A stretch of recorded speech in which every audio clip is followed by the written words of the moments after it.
जो सूद के हवाले से बात की है, यहाँ पे हमारे farmer opposition leader Khurshid Shah साहब तशरीफ फरमा हैं और भी फॉर्मर पार्लियामेंटेरियंस हैं। पिछले 10 साल से पार्लियामेंट में हर बजट स्पीच में मैं भी सूद पे यही बात कर रहा हूँ। आज मैं अप्रिशिएट करता हूँ मुस्तफ़ा भाई को, और नाम आपका मुस्तफ़ा है, लेकिन आपने आज काम भी माशाल्लाह मुस्तफ़ी भी किया है। आपने जो इनिशिएटिव यहाँ लिया है, मैं उसको जोड़ता हूँ कायद की उस बात से जिनकी उसकी स्पीच का मोहतरम भाई ने हवाला दिया है 1 जुलाई 1948 का। उसके हवाले से एक बात कायद ने सिब्बी दरबार में मोहतरम डिप्टी स्पीकर साहब की थी, और वो इससे बिल्कुल डायरेक्टली कनेक्टेड है। कायद ने फरमाया कि it is my firm belief that our true salvation lies in following the golden rules of conduct set for us by the great lawgiver of Islam, Muhammad Sallallahu Alaihi Wasallam. Let us lay the foundations of our democracy on true Islamic principles of social and economic justice. और यही बात फिर कायद ने 1948 में state bank को की, जिसका हवाला मोहतरम फाजिल मेंबर जनाब मुस्तफ़ा कमाल साहब ने दिया। और मैं हमेशा इस फोरम पे as an opposition member from 2013 to 18 on that back benches, as a state minister for parliamentary affairs on that place, and now as an opposition member, I want to remind the State Bank of Pakistan that the founder of the nation had chalked and earmarked a baseline for you, and he had invited you when he said that I shall watch with keenness the work of your research organization in devising the banking principles in accordance with the Islamic principles of economic justice, economic life, banking principles.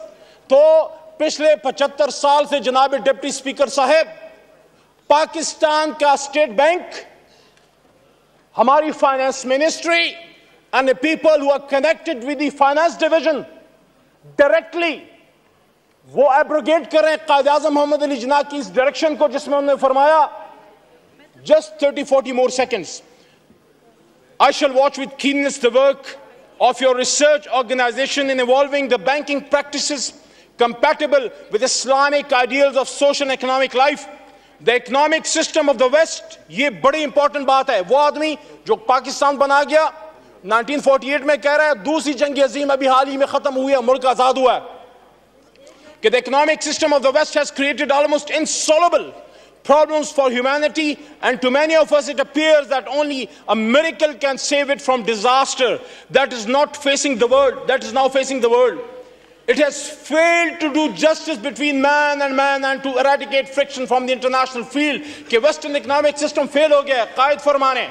On the contrary, it was largely responsible for 2 world wars in the last half century. The Western world, in spite of its advantages of mechanization and industrial efficiencies, today in a worse mess than ever before in history. और आखिर में कहते हैं, the adoption of Western economic theory and practices will not help us in achieving our goal of creating a happy and contented life. We must work our destiny in our way and present to the world an economic system based on true Islamic concept of equality in man and social justice. तो sir, आखिरी बात, आखिरी line, तफसीली बात तो मोहतरम भाई ने कर दी है। सूरह बकरा की भी बात की। मौलाना साहब फिर ना नाराज हो जाएं, आपकी कोई जनाब ये दीन हमारा भी है, हुजूर सल्लल्लाहु अलैहि वसल्लम हमारे भी नबी हैं, और कुरान हम सबका है और हम सब ने इस पे अमल करना है। आपने करवाना होता तो कब का ये सारा सिस्टम ठीक हो चुका होता। अब हम आम लोगों ने खड़े होना होगा।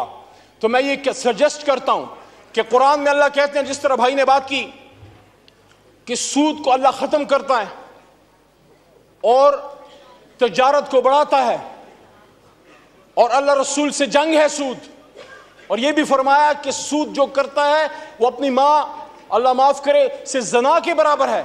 तो मैं इस ऐवान को ये कहना चाहता हूं, हमारी लड़ाइयां वगैरह भी होती रहेंगी, बदकिस्मती से जो माहौल है वो चलता रहेगा, ये मैं 10 साल से देख रहा हूं, लेकिन ये ऐवान अगर ये काम कर गया जो हम हमेशा कहते रहे, और मुस्तफ़ा भाई ने भी बात की है, और मैं समझता हूं कि फाइनेंस मिनिस्टर साहब इसको सपोर्ट करेंगे।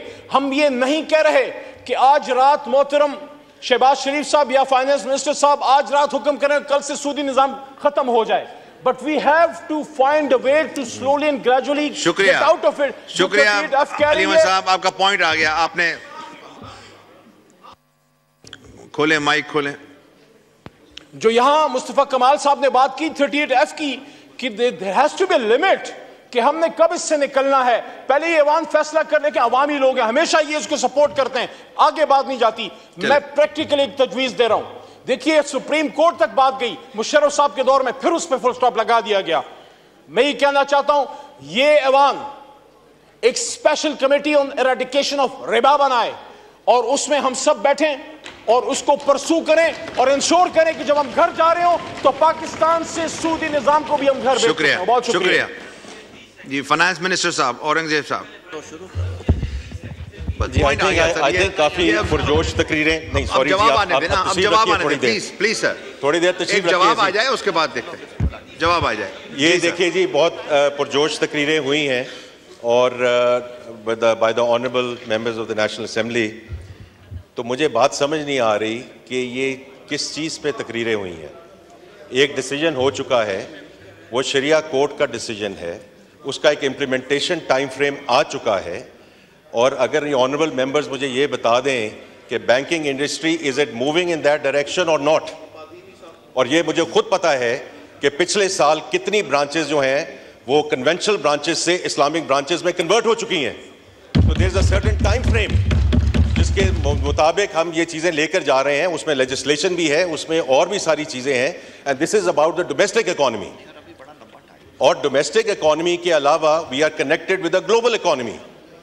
तो इस वक्त जो डोमेस्टिक इकोनॉमी है, जो एक कोर्ट का डिसीजन है, उसका implementation time frame is 5 years, और उसके मुताबिक जो है under the state bank auspices and the ministry of finance auspices we are moving in that direction. तो मुझे समझ नहीं आई कितनी जो पुरजोश तकरीरें हुई हैं वो तो व्हाट एंड व्हाई पे होती हैं ना, तो व्हाट एंड व्हाई वाला तो वक्त गुजर चुका है, अब तो डिस्कशन है on the how part of it, and that is what is being implemented as we speak. तो मैंने तो ये आया था कि जी दिस हाउस में discuss the economic situation in the country, तो ये तो एक डिसीजन है विच इज अंडर इम्प्लीमेंटेशन। इस पे हमने 10, 15, 20 मिनट लगा दिए हैं, and I don't understand why. तो मैं अब स्पीकर साहब आपकी इजाज़त से अब मैं थोड़ी सी इकोनॉमी पे बात करना चाहता हूँ जी, क्योंकि ये आपका ऑर्डर था और इस हाउस का ऑर्डर था। तो देखिए ये साल हम जहाँ शुरू हुए हैं इस in a much better position than way we were last year. जो फिस्कल पोजीशन है अल्लाह का शुक्र है, उसमें हमारे सरप्लसेस हैं, और उसमें जो करंट अकाउंट का नंबर है, डेफिसिट जो है वो सरप्लस में कन्वर्ट हो चुका है। मार्च के नंबर कल स्टेट बैंक ने वो इशू किए हैं। जो हमारे फॉरेन एक्सचेंज रिजर्व्स हैं वो $3.4 बिलियन पे जा चुके थे, which is equivalent to 15 days of import cover. वो अल्हम्दुलिल्लाह इस वक्त $8 बिलियन पे हैं, और वो भी हमने जो यूरो बॉन्ड की पेमेंट की है जो पिछले हफ्ते की है, एंड आई एम सॉरी वो अभी भी इंटरेस्ट पे ही उसका दारोमदार है कि because we are connected with the global economy, उसका हम कुछ नहीं कर सकते, जो मर्जी हम कर लें। तो अभी तक तो वो सिस्टम है in terms of the global economy, और $8 बिलियन का रिजर्व है। इस हफ्ते तक इंशाल्लाह जो नेक्स्ट ट्रांच है 1.1 बिलियन की वो भी आ जाएगी।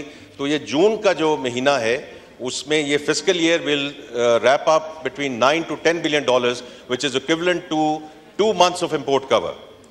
उसके अलावा जो स्टॉक मार्केट है इट्स अ डेटा पॉइंट, वो एट ऑल टाइम हाई है। इसका मतलब है कि जो सेंटिमेंट है, सेंटिमेंट ऑन द कंट्री, मैं एडमिनिस्ट्रेशन की बात नहीं कर रहा, जो सेंटिमेंट है ऑन द कंट्री, जो पिछले हफ्ते मैं एक हफ्ता गुजार के आया हूँ वाशिंगटन डीसी में, उसमें IMF के साथ डिस्कशन हुई, वर्ल्ड बैंक के साथ हुई, ADB, AIB, IFC, उसके अलावा जो हमारे मेरे काउंटर पार्ट्स थे सऊदी अरेबिया